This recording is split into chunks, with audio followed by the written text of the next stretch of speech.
사람은 태어나면서부터 학습을 합니다. 이제 배우고 따라하고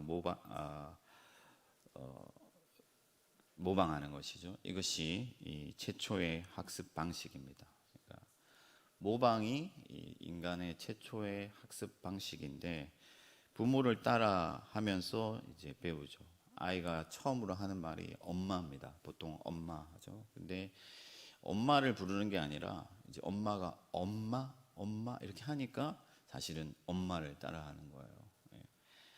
미국의 애기는 맘이라고 하겠죠.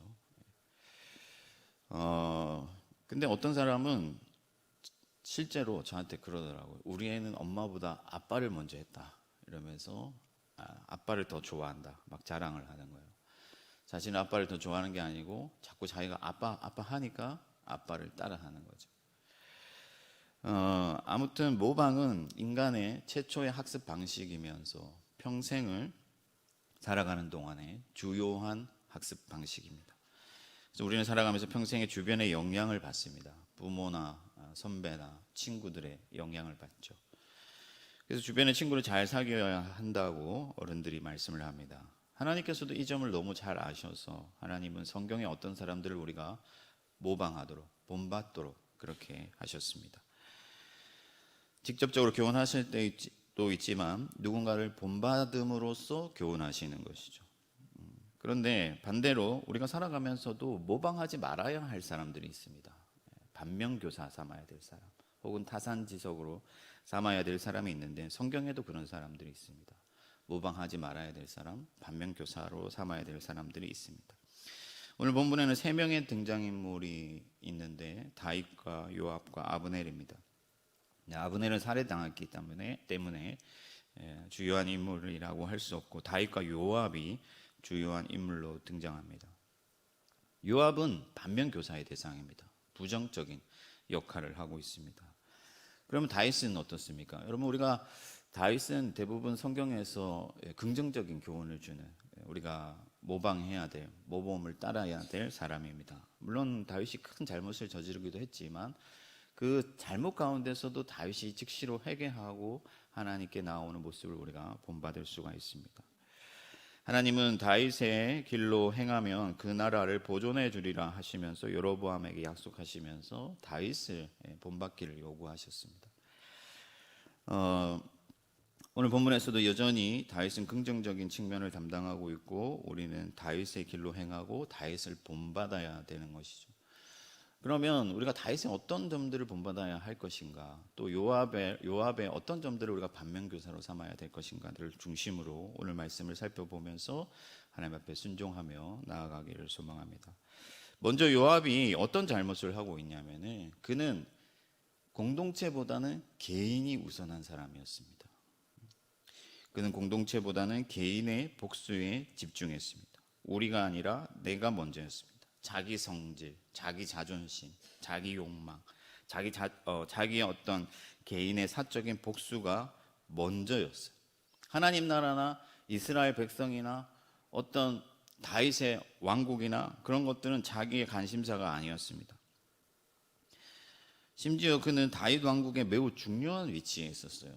하나님께서 그를 다윗 왕국의 용사로 삼으셨죠. 다윗 왕국은 곧 하나님의 나라로 비견할 수 있기 때문에 하나님께서 그를 하나님 나라의 용사로 삼으신 것입니다. 그럼에도 불구하고 그는 자기의 위치와 자기의 어떤 신분 그리고 자기의 역할을 생각하지 아니하고 자기 개인의 사적인 복수에 집중함으로써 뒤에 다가올 어떤 파장을 전혀 고려하지 않고 자기의 자존심을 세웠습니다. 그는 이스라엘의 화목을 생각하지 않고 전체 하나님 나라를 생각하지 않았습니다. 다윗과 사울의 집안의 오랜 전쟁으로 인해서 많은 사람들이 고통을 당하고 있음에도 그것을 화평케 하거나 그 일을 수습하기보다는 자기의 어떤 그 미움, 복수심에 더 집중했습니다. 그에 반대로 다윗은 하나님 나라를 먼저 생각했어요. 다윗이라고 여러분 왜 감정이 없었겠습니까? 이 다윗이 사울 왕에게 굉장히 오랜 시간 동안 괴롭힘을 당했잖아요. 근데 그때마다 그 일에 앞장서는 사람이 누구였냐면 아브넬이었습니다. 사울 옆에는 항상 아브넬이 있었습니다. 그러나 그는 개인의 사정보다는 하나님 나라를 먼저 생각했습니다. 이스라엘의 화평을 생각하고 하나님 나라의 하나됨을 위하여 아브넬을 기꺼이 용서했습니다. 그리고 자기의 명령을 어기고 아브넬을 죽인 이 요압이 괘씸하였지만 요압을 당장에 버렸을 때 일어날 파장을 생각하여서 이스라엘을 위하여서 그는 또 인내했습니다. 다윗은 백성을 생각하고 먼저 하나님 나라를 위하는 좋은 왕이었습니다. 사랑하는 성도 여러분, 우리는 어떻습니까? 오늘날 시대 정신은 개인주의가 앞섭니다. 내가 중요합니다. 다른 사람보다는 나입니다. 그래서 이 MZ 세대로 대표되는 오늘날 어떤 그 중심 세대들은 그 이직률이 굉장히 높아요. 근데 그 이직 요인 중에 하나가 어울려지지 못하기 때문에, 그리고 또 자기가 생각하는 어떤 대우를 받지 못한다고 생각하기 때문에 어떤 회사나 공동체보다는 항상 자기가 우선합니다. 그러나 시대 정신이 어떠하든지 간에 그리스도인들은 그렇지 않습니다. 나보다는 우리가 먼저고, 나보다는 교회가 먼저고, 나보다는 하나님 나라가 먼저입니다. 그래서 바울은 항상 교회의 덕을 세우기를 강조했어요. 내가 교회의 덕을 세울 수 있다면 일평생 고기를 먹지 않겠다. 고기 먹는 문제로 교회가 분쟁할 때 자기는 평생 고기 먹지 않겠다고 얘기를 했습니다. 물론 실제로 그가 채식을 했는지는 모르겠어요. 그렇지만 어쨌든 그의 마음이 그랬다는 거예요. 제가 아는 어떤 목사님도 정말 황당하고 말도 안 되는 일로 교회의 어떤 장로님의 공격을 받았지만은 교회를 위해서 그 장로님을 품고 사과했을 때 오히려 교회가 하나 되고 또 그 일로 인하여서 목사님이 더욱 성도들의 신뢰를 받는 그런 것을 제가 직접 목격했습니다. 물론 잘못이 있을 때, 누군가 잘못이 있을 때 교회의 덕을 위해 그것을 눈을 감는 것은 잘못입니다. 왜냐하면 하나님은 그 일을 기뻐하시지 않고 하나님이 항상 우선하시기 때문에 그렇습니다. 그러나 나의 자존심, 나의 욕망, 나의 성질, 나의 어떤 주장보다는 교회가 먼저고 하나님이 먼저고 하나님의 역사, 하나님의 뜻이 우선한다는 것을 기억하시기 바랍니다. 그렇게 하나님 나라와 교회와 이스라엘, 하나님께서 복 주실 이스라엘 위하여 여러분들을 복종시키면 하나님께서 그것을 다 기억하시고 기뻐하시고 인정해 주시고 상을 내려주실 줄 믿습니다. 두 번째, 이 요압의 잘못은 뭐냐면은 인애를 버리고 보복을 택했다는 겁니다. 하나님은 진노 중에라도 긍휼을 잊지 아니하시는 분이시죠. 하나님은 용서의 하나님이십니다. 그러나 요압은 용서하기보다는 보복하길 바랐고 사랑하기보다는 미워하는 길을 택한 것이죠. 만약 그가 하나님이 어떤 분이신지를 알고 하나님을 사랑하고 하나님을 사모하는 사람이었다면, 그래서 하나님의 뜻을 성취하고자 했다면 그는 아마 아모넬을 용서하는 그 일에 동참했을 거예요.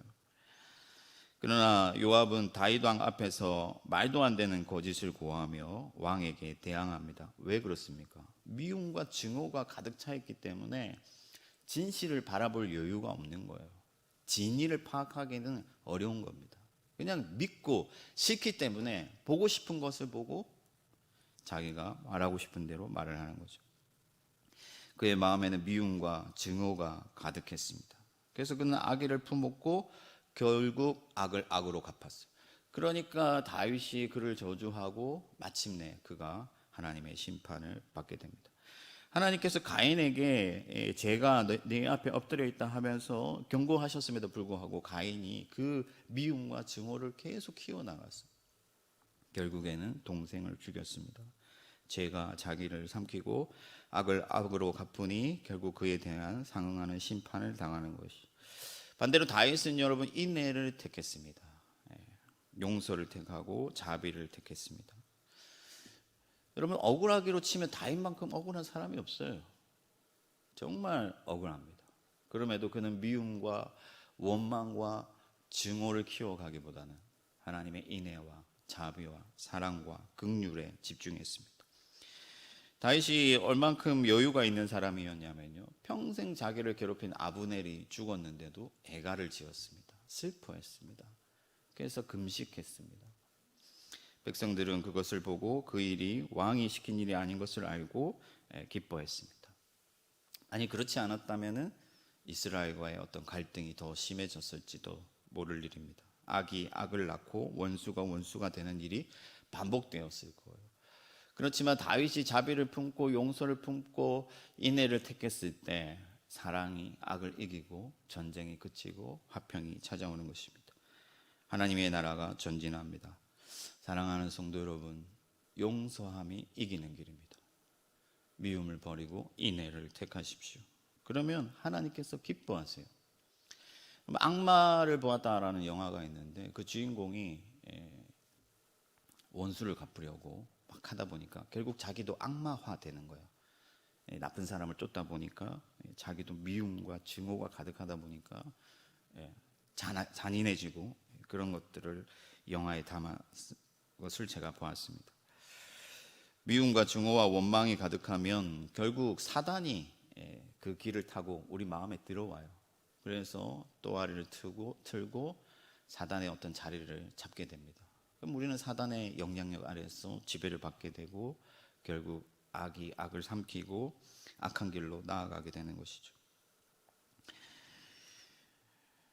요압은 용서를 택하지 않았기 때문에 하나님의 진노의 대상이 되었습니다.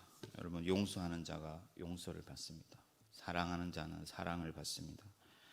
사랑이 이기고 승리합니다. 사랑하는 성도 여러분, 오늘도 우리를 온전히 위로하시고 우리를 끝까지 용서하신 예수 그리스도를 닮아 용서하는 하루를 보내시기 바랍니다. 그럼 그 가운데 화평이 찾아오고 하나님의 나라가 세워지고 그리스도의 뜻이 성취되며 교회의 덕이 세워지고 기쁨과 평화가 넘쳐나게 될 줄 믿습니다.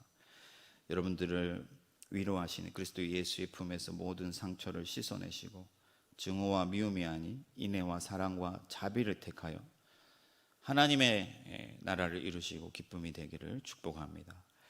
마지막 세 번째는 요압의 잘못이 뭐냐면은 그가 하나님을 인정하지 않고 하나님을 멸시했다라는 거예요. 하나님께서는 사적인 복수를 금지하고 있습니다. 하나님은 사람의 생명을 아끼시는 분이시고 사람의 생명을 아끼시는 분이시며 하나님이 생명의 주인이시기 때문에 그렇습니다. 하나님은 이스라엘의 왕이에요. 그래서 율법을 주시고 왕을 세워서 하나님의 뜻대로 통치하도록 하셨습니다. 율법을 준행하게 하시고 그 뜻을 따르기를 원하셨어요. 그러나 요압은 살인하지 말라는 하나님의 계명을 어기고 사적으로 모든 질서를 위배하고 보복했습니다. 재판을 요청하지도 않았고 하나님께서 자기 위에 세우신 왕의 명령도 거절했습니다. 결국엔 아나무인이라는 거죠. 하나님의 어떤 섭리와 하나님의 어떤 그 다스림이 그에게는 전혀 작용하지 않고 있습니다.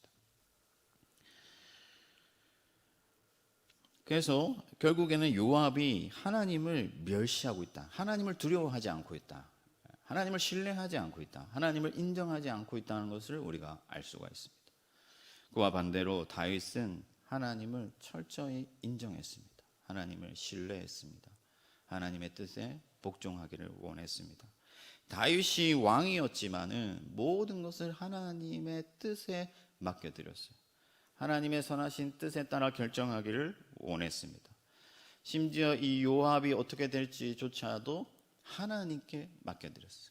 철저히 하나님을 의지했습니다. 무리하지도 않고 자기 성정대로 하지도 아니하고 자기의 어떤 힘을 과시하지도 않았습니다. 하나님의 선하심을 믿었고 하나님의 권위를 인정했습니다. 사실은 그래서 아브넬도 용서할 수 있었던 거예요. 하나님이 살아계심을 믿고 하나님의 선하심을 믿지 않았다면은 아브넬을 용서하기가 쉽지 않았을 겁니다.